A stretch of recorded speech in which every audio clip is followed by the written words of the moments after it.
टिकैत साहब क्या कोई भी अगर आंदोलन हुआ है तो मैं समझता हूँ कि इतने में तो प्रधानमंत्री बुला लिया करते थे और किसी भी तरीके का अन्नदाता को बुलाते थे। और मैंने देखा है हमेशा पीएमओ से इसको प्रधानमंत्री निजी तौर पर मिलकर निपटा लेते थे जो भी मसला है। हमेशा सरकार मांगे और ये सब चीज़ें तो चलती रहेंगी। पर मैं समझता हूँ सरकारों का रुख हमेशा जो है ये रहा है। कानून पहले भी बने हैं, वो कानून जो है किसानों के दबाव में वापस भी हुए हैं, लेकिन सरकारों का रुख ये रहता था कि वो एक समय पे जो है आंदोलन में देख करके किसानों का रुख देख करके वो वापस कर लेती थी और बातचीत कर लेती थी। कई बारी तो ऐसा भी होता था कि 78-80 मांग है तो ठीक है, उसमें जो जेन्युइन होती थी मान लिया जाता था।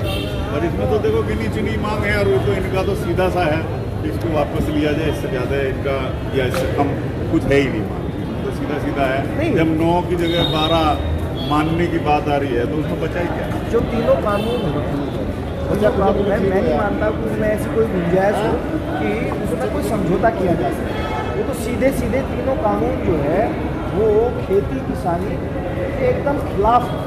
वो तो मैं समझता हूँ कि पूंजीवादियों की कोठरी में बैठ करके और वहाँ तय किए गए। और सबसे बड़ी बात है कोई भी मतलब काफ़ी लोगों से बात होती है लाभ गिना नहीं पा रहा है खास। बस सिर्फ ये कहने की बात है कि भाई आपको ओपन मार्केट मिल जाए। मार्केट तो सब था, कश्मीर से लेकर यहाँ तक माल पहले भी आ रहा था, सेब भी आता था, वो भी किसान का आता ही था। और सबसे बड़ी बात है कि छोटे किसानों की ज़्यादा लड़ाई है। बड़ा तो लड़ ही रहा है, लेकिन छोटे की तो ये है कि उसके पास माल भेजने के लिए कहीं डीजल का खर्चा नहीं है, भेजने की कोई इंतजाम ही नहीं है, घर रखने के लिए 2 कमरे की कोठे भी नहीं, उसमें भर ले, कोई भंडारण का भी कोई स्थिति नहीं है। तो मूल रूप से बड़े व्यापारियों के ही लाभ होता है। लेकिन कमाल की बात ये देखिए यार कि इतना सब कुछ होने के बावजूद 7 जोड़ की बातचीत हो चुकी है, उसके बावजूद भी इतना खराब मौसम, इतनी खराब परिस्थिति, अस्त व्यस्त पूरा है। मैं समझता हूँ कि पूरा दिल्ली के आसपास ये रास्ता खुला तो है, सब बंद है, उसके बावजूद भी सरकार के काम पर जू नहीं चल रही। मैं समझता हूँ इससे अलोकतांत्रिक और कुछ नहीं। ये तो सीधा सीधा जो है सरकार का अलोकतांत्रिक, लोकतंत्र में कोई विश्वास नहीं रहा। मैं आपको बताऊं कि जैसे बात है कि लोगों को शुरू में समझ में नहीं आ रहा, लाभ भी नहीं आ रहा था, हानि भी नहीं आ रही थी। पर अब तो कुछ समय से ऐसा लग रहा है कि एक एक किसान से अगर आप, पहले होता क्या है ना, किसी भी आंदोलन में आप चले जाओ, किसी पार्टी वाले में स्पेशली जाओ, तो क्या करते हैं एक एक को पकड़ के कोई प्रेस वाला पूछ ले, भाई बताइए कैसा आया, तो उसे यही नहीं पता होता किस लिए आया। यहाँ आप मैं दावा कर रहा हूँ कि हमने कितनों से पूछ लिया, एक एक को पता है कि क्या कानून है क्या नहीं है। एक आध अनभिज्ञ रह जाएगा, लेकिन ज़्यादातर 90% से ज़्यादा लोग पूरी तरह से इसके ज्ञान से पूरा मतलब पढ़ चुके हैं, उसको पूरी तरह जानकारी ले चुके हैं। कुछ लोग बता भी रहे हैं, आजकल तो बहुत सारी डिस्कशन भी वायरल हो रही है जिसमें लोग आमतौर पे अपनी भाषा में भी समझा रहे हैं कि भाई इसमें क्या नुकसान है क्या नहीं है। और हम तो कॉर्पोरेट से जुड़े रहे हैं, तो मैं तो ये कहता हूँ कि भंडारण अगर आपने इतना बड़ा खोल दिया तो अपने हिसाब से अपना लाभ के ही में बेचेगा ना, लाभ के सीधी बात है। जो लाभ के भाव में बिकेगा तो फिर नुकसान तो किसान को ही होगा। भंडारण पे जो कानून था, भंडारण पे जो कानून था वो तो सीधे सीधे एक कैप, इसीलिए बनाया गया, यानी कि चोरी कोई ना करे, उस पर एक कैप थी। अब आप उस कैप को खत्म कर दोगे तो आप सीधे सीधे संदेश दे रहे हो कि वो तो चुनिंदा कुछ लोग होंगे, वो पूरे देश के किसानों का अनाज या जितनी भी जो है क्या नाम उसमें चीज़ें आती हैं, जितनी भी उसमें फसलें आती हैं, उपजें आती हैं, वो सबको जो है क्या नाम अपने कब्जे में कर लेंगे और उसके बाद वो सारा बर्डन पूरे हिंदुस्तान के उपभोक्ताओं पर पड़ेगा।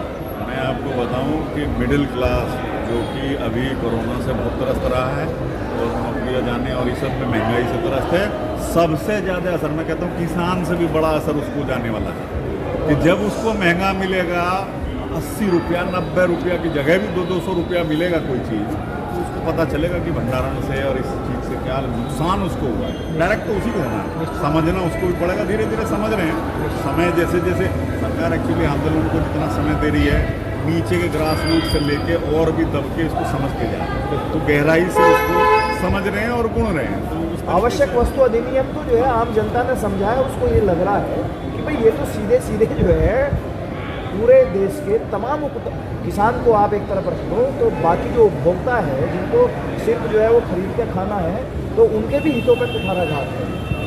क्योंकि एक समय पे जब वो जो है कि नाम सारा ले लेंगे उसके बाद अपनी मर्जी से बेचेंगे।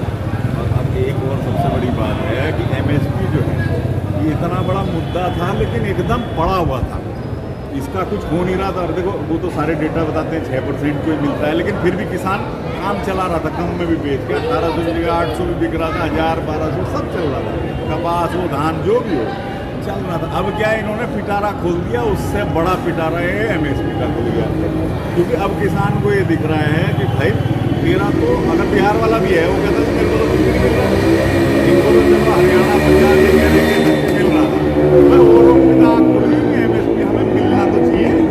वो कहते हैं तो किसी भी पहले भी नहीं दे रहे थे, हम तो शुरू से कहते हैं किसी भी सरकार ने कुछ नहीं करा, सिर्फ लॉलीपॉप दिए। कोई है नेता बहुत बड़े बड़े हैं, कुछ ने काम किए हैं लेकिन बहुत चुनिंदा, मेजर काम इतना अभी तक नहीं हुआ, बहुत कुछ होना बाकी है। एमआरपी की तो बात ही नहीं कर रहा कोई, एमएसपी तो क्या है भाई कम से कम खरीद का तो भाव तो मिले, इससे ज़्यादा तो कुछ भी नहीं मांग रहे। और जबकि ये मांग कायदे में गलत है, न्यूनतम क्यों मांगेगा भाई, फायदा क्यों नहीं लेगा, वो तो बिजनेस का फायदा लेगा। आप सिर्फ अपना वो जोड़ रहे हो कि भाई मेरा जो खर्चा हुआ वो मिल जाए, उसी की लड़ाई लड़ रहे हैं। नो डाउट इतनी छोटी लड़ाई है उस पर भी सरकार राजी नहीं। और सबसे बड़ी बात है जो सरकार बताती 15, 16, 17 लाख करोड़ का नुकसान बैठेगा, एक्चुअली तो वो उसमें परसेंटेज तो वह बेचने के बाद जो डिफरेंस आता है वो तो 3 लाख का ही बैठेगा। लेकिन मैं ये मानता हूँ, आपने देखा होगा कि कभी पहले ऐसा नहीं हुआ। मुझे इस कदम से बिल्कुल सरकार की सही लगती है कि ये सरकार जो है उसके एजेंडे में किसान है ही नहीं, वो अन्नदाता के विषय में सोचती ही नहीं। किसान की ना सरकार जो उसको अन्नदाता से कोई वास्ता नहीं है, उसको तो सिर्फ ये है कि चुनिंदा जो देश के 10 बड़े पूंजीपति हैं वो तय कर दें और उनके तय करके उसके एजेंडे पर काम करते हैं। वो किसान का कोई मतलब नहीं, कोई सोच ही नहीं किसान की। मोटी बात यह है कि नहीं तो ये सरकार 7 बार की बातचीत में और हल ना निकले ऐसा कभी हुआ ही नहीं। असल में क्या है ना कि किसानों के आंदोलन होते रहे, छोटी मोटी मांगे मांगते रहे और भेजते रहे, लेके आते थे 78, 5-6 मिल गई, चले आए तो उनको ये लगता था भाई कुछ तो ले आए, लेकिन उसमें कोई तंत्र नहीं है, मोटी मांग ना मानी जाए। अब असल में क्या है ये वाली सरकार ने, किसी भी सरकार ने कुछ भी नहीं दिया है, सिर्फ लॉलीपॉप दिया और वोट तो बहुत अच्छी मिलती है। पहले 70% होते थे, अब कहते हैं 60-65% बचे हैं, वोट तो मिलती है। लेकिन 1.5 लाख का जो पंचजनी वाला जो रामदेव जो है हमारे आटे को 20 रुपये किलो, 20-25 रुपये किलो ले रहे आज मान लो, और बहुत मुश्किल लग रही है 70 रुपये किलो, 60 रुपये किलो उसका आटा जा रहा है। क्या इसके घर के पैसे हो रहे हैं? पंचजनी का आटा, पंचजनी का तेल, पंचजनी का घी, पंचजनी हर पैदा सब कुछ किसान ने किया। मेरा पहले बहुत लग रही साहब पंचजनी का आटा, इसको तक पैकेट साहब पंचजनी का है साहब, ये जो आटा पंचजनी का है।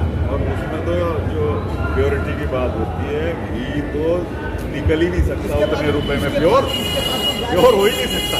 560 रुपए में कोई घी आता है क्या गाय का प्योर? गाय नहीं, भैंस नहीं, कुछ नहीं है, कोई किसान मार्केटिंग से माल बिक रहा है। हमारे जो माल काम भी कर रहे हैं। जो काम रामदेव कर रहे हैं वही काम अब सरकार जो है अडानी और अंबानी से कराना चाहती है। हाँ ये नीति रूढ़ी है। रामदेव ने थोड़ा कब्जाया, हाँ। तो अब अडानी अंबानी पूरे हिंदुस्तान को कब्जाना चाहिए। ये कोरोना करके साहब बिल्कुल बर्बाद कर दिया देश को। हम कह रहे हैं कोरोना का कोई आदमी होगा उसकी लिहाज अगर कोरोना की उससे हम उठाओगे, देखो मतलब कैसा हो जाएगा हमें कोरोना। देखो बीमारी सब तो जामा। बीमारी तो थी लेकिन जितना हुआ करती है उतनी नहीं। देखो बीमारी तो अरे थी। मर रहा यार, हार्ट अटैक में हम रख लिए एक जगह का इलाज कर रहे हैं।